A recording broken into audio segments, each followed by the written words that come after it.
saw you in my dream. You're in Carcosa now. I have a dream.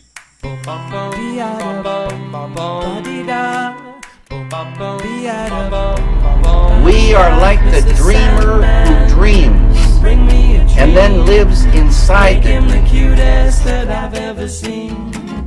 Give him two lips like roses and clover, and tell him that his lonesome nights are over. Sandman, I'm so alone, don't have nobody to call my own. Please turn on your magic beam, Mr. Sandman, bring me a dream. Bienvenidas y bienvenidos a Dim Carcosa, el programa que va de soñar con cosas. Si no tienes muy claro cómo ni por qué has llegado hasta aquí, todo eso es un sueño que compartimos tú, yo y una figura histórica a la que vamos a entrevistar. Es lo que tiene soñar con la perdida Carcosa. El de hoy es un sueño muy especial, está soñado con mucho cariño. Hoy no vamos a soñar sobre alguien, sino sobre algo. Hoy soñamos con la púrpura de Tiro. Sitiniwe indlelene inyawo pikazi Lukashane Kenani Sifunu kupumula gulelo zwenjalo njalo Butena Lukashane Kenani. Y te estarás preguntando, ¿qué es la púrpura de Tiro? ¿Qué es la púrpura de Tiro? La púrpura de Tiro, púrpura real o púrpura imperial, es un tinte de origen animal que se extraía a lo largo del Mediterráneo, principalmente en la Edad Antigua. ¿Y por qué es tan importante? ¿Por qué es tan importante? Demos un pequeño rodeo. Me atrevería a decir que todos hemos oído hablar de ella, aunque no le pusiéramos nombre. Quizás has oído hablar de que se usa el púrpura en la iconografía para representar figuras de poder, o bien real o bien sacerdotal, que de hecho el pueblo llano tenía totalmente prohibido usar prendas de ese color y que solo lo podían usar pues los emperadores, los reyes, las reinas, papas, césares, en fin. Si has tenido además alguna época New Age en tu vida, sabrás que en las cartas del tarot a día de hoy se sigue usando el púrpura para representar figuras de poder y autoridad, y que en entornos similares incluso se le atribuye cierto poder místico al color, como un poder transmutador de energía negativa. Y todo esto solo son representaciones de la misma historia, es el mismo eco resonante, y proviene de un simple, pequeño y cotidiano caracol marino, como este. Más como estos, pero volveremos más adelante con ello.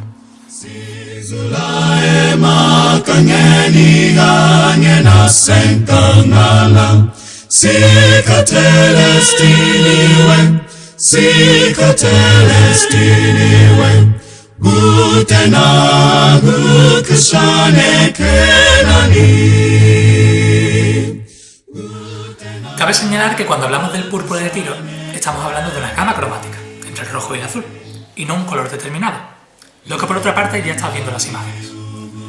Estas nociones residuales manifiestan el peso cultural y económico que tiene durante siglos y está estrechamente ligado a los fenicios. Me explico. Por supuesto, Tiro, actualmente en el Líbano, era una de las ciudades más importantes de Fenicia. Pero además, la palabra fenicio proviene del término griego phoenix o poinix o como se diga, que vendría a significar los purpúreos. Comparte raíz etimológica con Fénix, que en su mito egipcio, y por supuesto antes de Hollywood, era un pájaro púrpura y no de fuego. Luego derivaría al latín punibus, aunque dicho en latín, esto se traduce como bastardos purpúreos. Otro dato de mierda, la trama púnica se le llamó así en referencia al color que denota el apellido de Francisco Granados.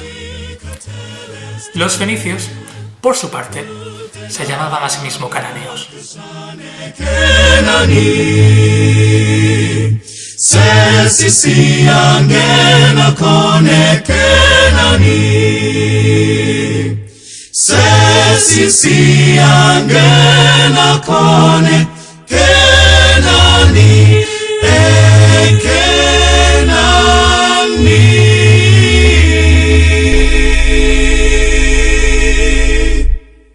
Me gusta particularmente el mito asociado a su descubrimiento.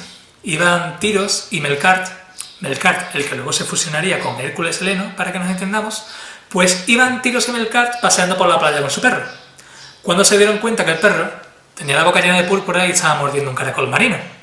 A Tiros le flipó ese color y dijo: Melkart, hazme una prenda de ese color que lleva el perro a la boca. Y así nació la industria del teñido.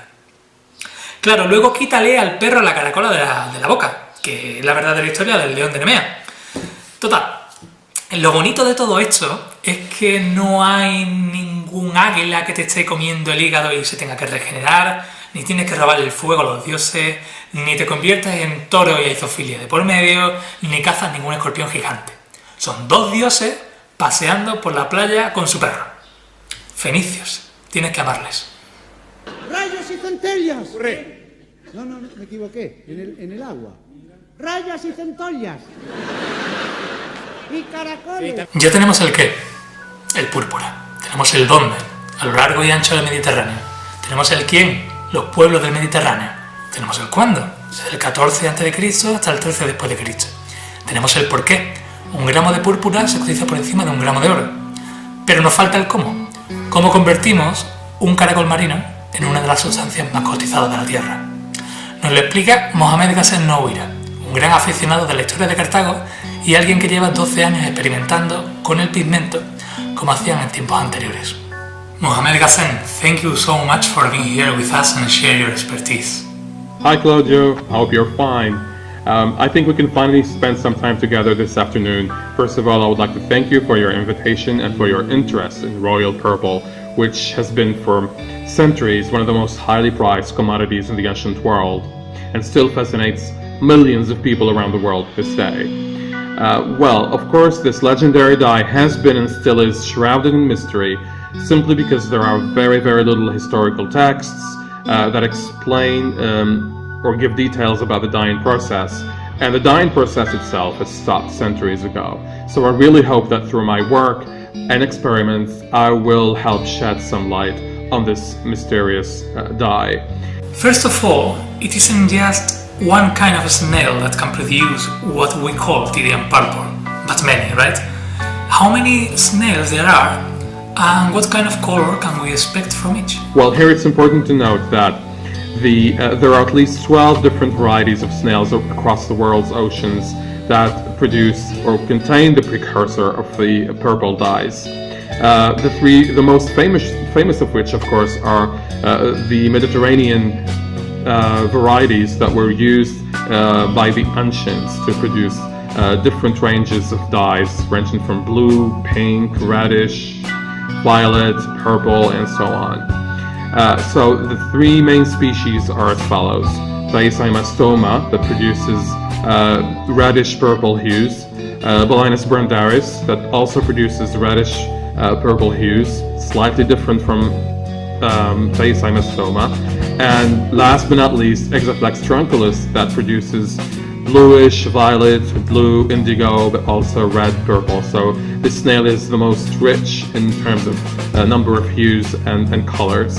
With the same species, we can have different colors just by changing the process, either by mixing the juices together in the first place, you can have a specific color, or by dipping the fabric in a specific juice at first, and then dipping it again in another, in the juice of another species. This will give us a different type of color. So the difference in colors does not result only from the difference in species. You can play with the light, with the temperature, with the acidity of the dye bath, with the sequence of the mixtures that you will use, with the blends that you will use to obtain different colors. Alright, now in terms of extraction, what exactly gives the color? Is it the whole snail, or is it just some part of it? Well, it's not the whole snail that produces the dye, of course. It's just a small part of the snail that's called the hypobranchial gland. So in order to produce the dye, we need to crush the shell at a specific spot and then expose the hypobranchial gland, which is a small piece of white meat that contains what we call the precursor of the purple, because many people don't know that Tyron purple is not purple in the first place. It's colorless. It's completely transparent. The precursor is colorless.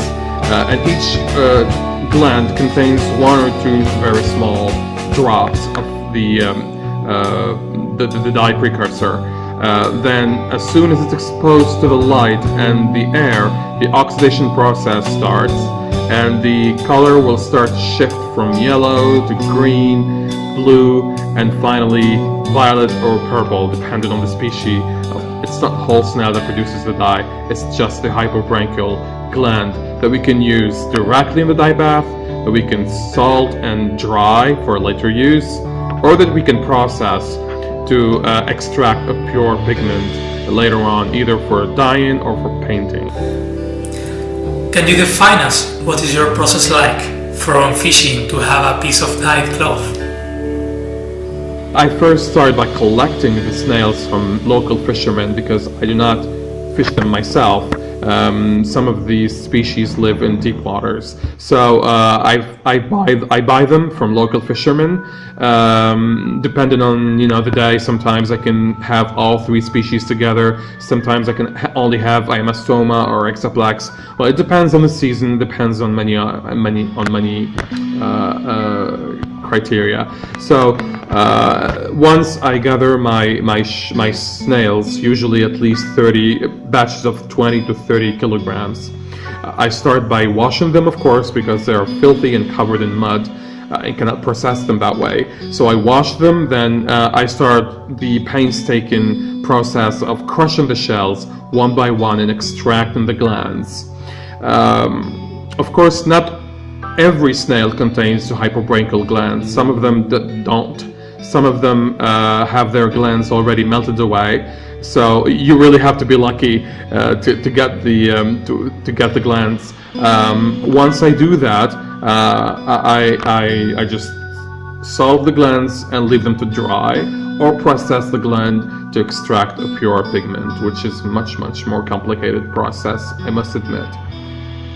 Well, in antiquity, they did not bother producing pure pigments. They would gather hundreds and thousands of snails, and they would put them in big tanks filled with seawater.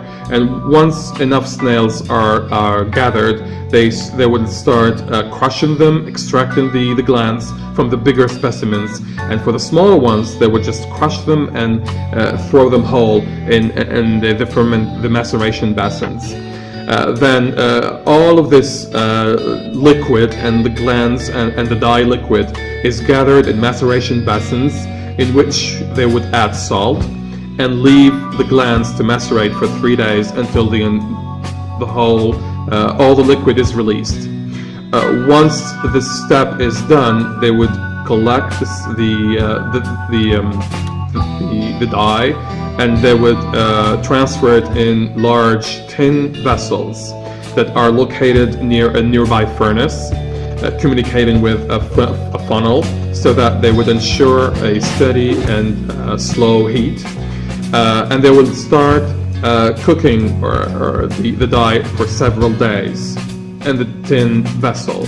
Of course, they would filter the dye several times a day to take off the flesh and the glands and so on, until the fermentation process is done. And they would add some solvents such as wood ash and urine to help with the fermentation. And after 8 to 10 days, the dye is reduced back to its soluble form, which is a transparent blue, a yellowish or greenish liquid. Once this is done, they know that the dye is ready. They would dip some silk or wool inside. They would keep it there for several hours. Then they would take it out, and then the color will develop. If they are satisfied with the result, they will dip the rest of the fabrics. If they are not, they will continue the cooking until they obtain the desired result. So, of course, I don't have the big dyeing installations that they once had.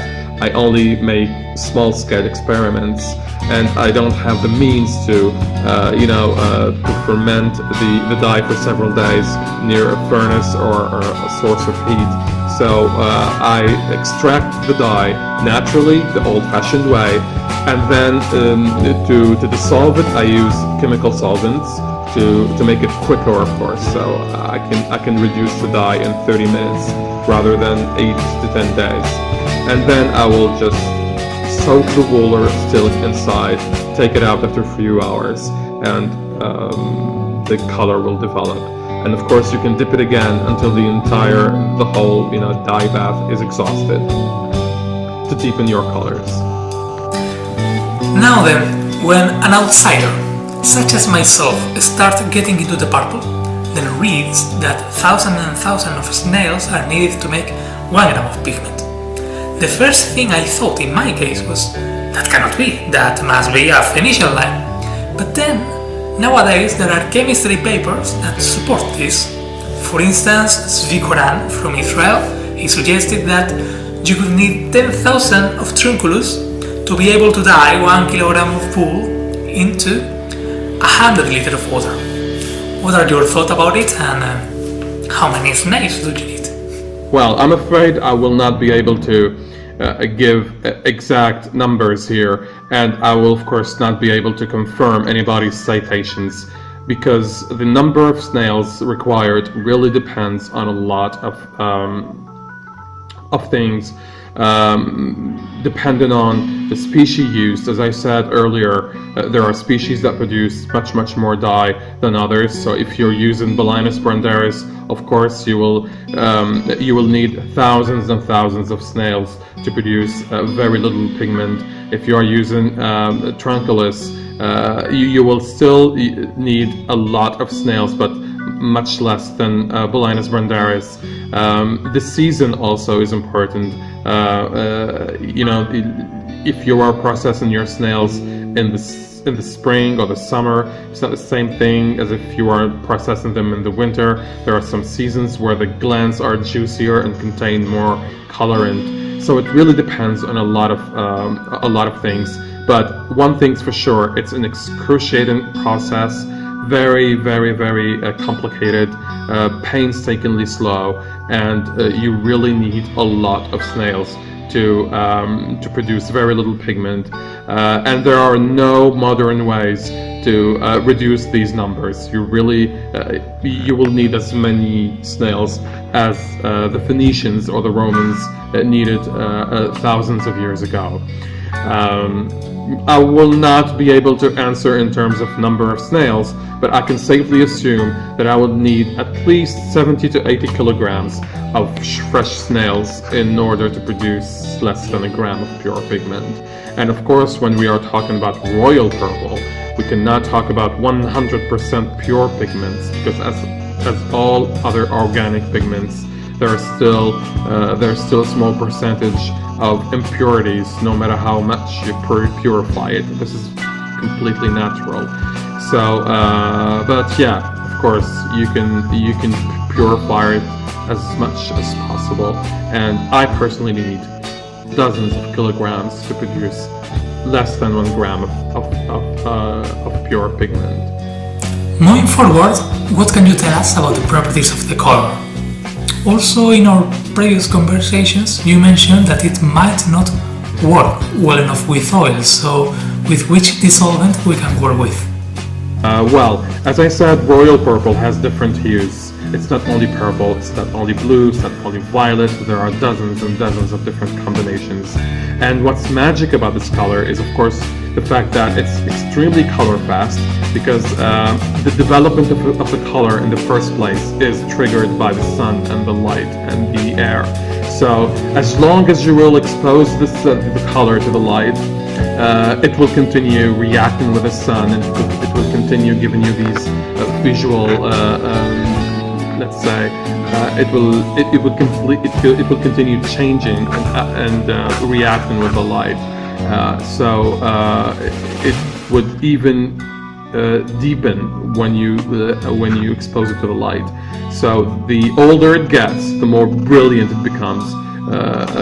Unlike most or all other dyes that would fade away when you expose them for a long time to the sun.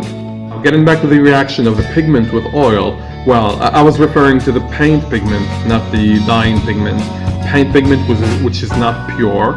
It's of course produced using fresh Murex glands, but it's not only the pure colorant. It's mixed with a medium such as lime or chalk or some specific substances that will give it the consistency of a paint. So this is what we call purpurissum, and it has been used since antiquity to paint, to make wall paintings. This pigment reacts very bad with oil. So if you mix it with oil, it will turn gray and it will lose its properties. But you can of course use it with egg white to give very satisfying results on canvas or paper. As for the pure pigment, which is only used for dyeing, I don't think you can use it for painting or mix it with any other substance, oil or anything else. It would only be it can only be used in the dye bath. And now the most important question, of course, are you selling? How can we make contact with you? Of course I'm selling my stuff. This allows me, now the first aim of my research, of course, is not selling, or it's not commercial. I'm doing it because I'm passionate. I really want to revive this long forgotten color. But selling some of this stuff helps me, of course, cover some of the expenses and carry on my research. So yeah, I sell paint pigments, several hues of dye pigments as well as dried glands for dyeing. To get more information, you can either visit my Facebook page, Phoenician Carthaginian Purple Dye, or connect with me through my email address, carthaginian-purple-dye at hotmail.fr. Mohamed, thank you so much again for being here and sharing this information with us. From Phoenician to Phoenician, it has been a real pleasure. Alright, Claudio, I really hope you enjoyed the videos and found them informative. And feel free to connect with me through my Facebook page, and I really hope that we will meet someday and make some dyeing experiments in Spain. Why not? Or if you ever come to Tunisia, you are very welcome to connect with me, and we can do some workshops here in Carthage. Thank you very much. Have a nice evening. Bye.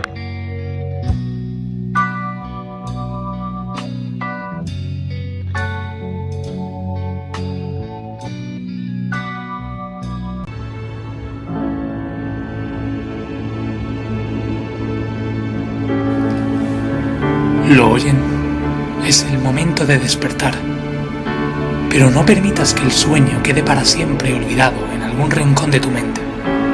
Reténlo y recuerda todas las mujeres, hombres y muy posiblemente niños que dedicaron sus vidas a recolectar miles y miles y miles de murex para teñir prendas de gloriosos emperadores, sacerdotes, reyes, reinas, césares, papas, cardenales, amantes de todos los anteriores.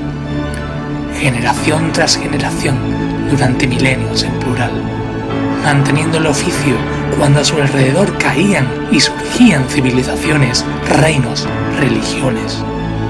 Hoy, el oficio se ha perdido, pero aún recordamos en la parte trasera de nuestras mentes, en nuestro lenguaje, en nuestro código de programación, todas y cada una de estas vidas, porque nos enseñan no solo el valor de una caracola, nos enseñan que somos muchos, ellos no tantos, nos enseñan que hemos sido subyugados desde el amanecer de la cultura y nos hace plantear si lo seguimos siendo. Nos enseñan que unidos podemos alcanzar grandes gestas, pirámides, catedrales, visitar la luna, otros planetas, llegar al borde del sistema solar o encontrar ese minúsculo punto púrpura flotando en el océano cósmico.